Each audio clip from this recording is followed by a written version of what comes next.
Halo semuanya, selamat datang kembali di channel saya, Winnie Kestepo.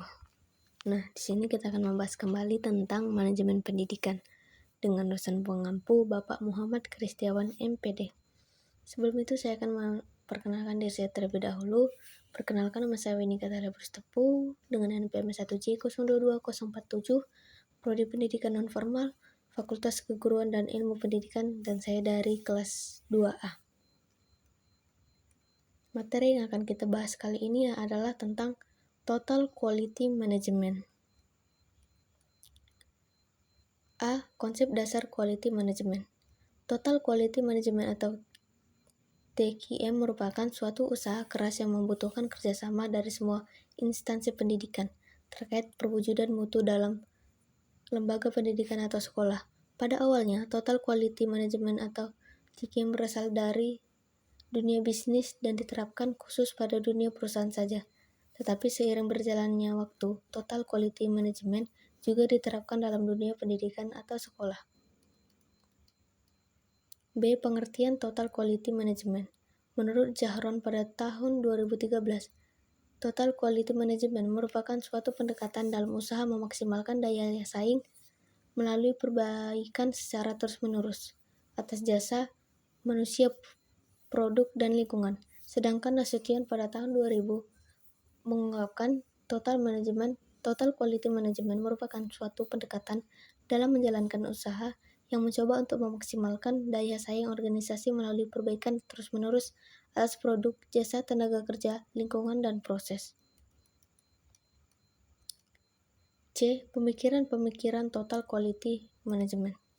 Yang pertama ada W. Edward Deming pada tahun 1990 sampai 1993. Yang kedua ada J. M. Juran pada tahun 1904 sampai 2008. Yang ketiga ada Armand F. Feigenbaum pada tahun 1992. Yang keempat ada Philip B. Crosby tahun 1926 sampai 2001. Sukses yang telah diraih oleh para ahli dalam bidang ekonomi tersebut banyak mengilhami para ahli dalam bidang pendidikan untuk menerapkan manajemen mutu berdasarkan konsep-konsep tokoh tersebut, walaupun melalui adaptasi teori. D. Implementasi Total Quality Management atau TQM di lembaga pendidikan.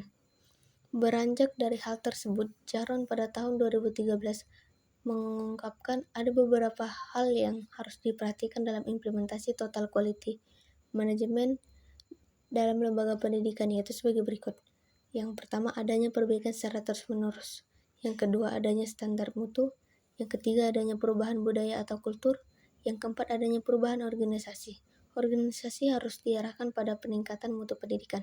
Dan yang kelima, adanya usaha untuk mempertahankan hubungan baik dengan pelanggan. E. Pilar Total Quality Management. Kretz and Krugfeld tahun 1962 mengemukakan bahwa terdapat 5 pilar penting dalam keberhasilan Total Quality Management, yaitu organisasi, kepemimpinan, komitmen, proses, dan produk. Bisa dilihat pada gambar. Dalam penjelasannya, Kretz pada tahun 1996 menghubungkan antara pilar-pilar tersebut sebagai berikut. Produk adalah titik sentral untuk tercapainya tujuan dan pencapaian organisasi. Mutu dalam produk tidak akan dihasilkan tanpa mengendalikan mutu di dalam proses. Mutu di dalam proses tidak akan terjamin tanpa organisasi yang tepat dan efektif. Organisasi yang tepat dan efektif tidak ada artinya tanpa pemimpin yang memadai. Komitmen dan semua komponen organisasi dari bawah ke atas merupakan pilar pendukung bagi semua komponen lainnya. F. Hambatan implementasi Total Quality Management (TQM) di lembaga pendidikan. Setidaknya terdapat 2 faktor yang dapat menjelaskan mengapa upaya perbaikan mutu pendidikan selama ini kurang atau tidak berhasil. Jahron 2013 mengatakan bahwa antara lain sebagai berikut. 1. Strategi pembangunan lebih bersifat input orient. 2. Pengelolaan pendidikan selama ini masih bersifat makro orient.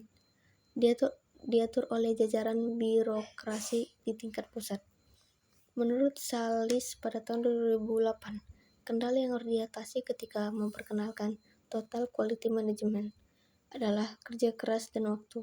Karena jika dua hal tersebut tidak berjalan dengan baik, maka perjalanan mekanisme kerja mutu akan terlambat. G. Filosofis baru. Menurut Prawirosentono pada tahun 2007, dalam bukunya berjudul Filosofi Baru tentang Manajemen Mutu Terpadu, bahwa para manajer atau pemimpin harus membuat produk dengan mutu yang sesuai dengan kebutuhan masyarakat. Dasar dari filosofis mutu produk mempunyai beberapa prinsip sebagai berikut. 1. Tidak ada pendekatan tunggal untuk memecahkan masalah mutu produk dalam organisasi. 2. Produk bermutu prima hanya dihasilkan oleh organisasi yang mempunyai struktur organisasi yang baik, proses produksi yang andal, dan manajemen pembelian bahan baku yang juga sangat baik. Baiklah teman-teman, sekian mungkin pembahasan tentang materi kita pada hari ini. Jika ada yang ingin bertanya, silahkan mencantumkannya ke dalam kolom komentar. Terima kasih. Break it down, bring it back, make it clap. I got 3 old thoughts, new guap, where that damn bitches on my line, and you know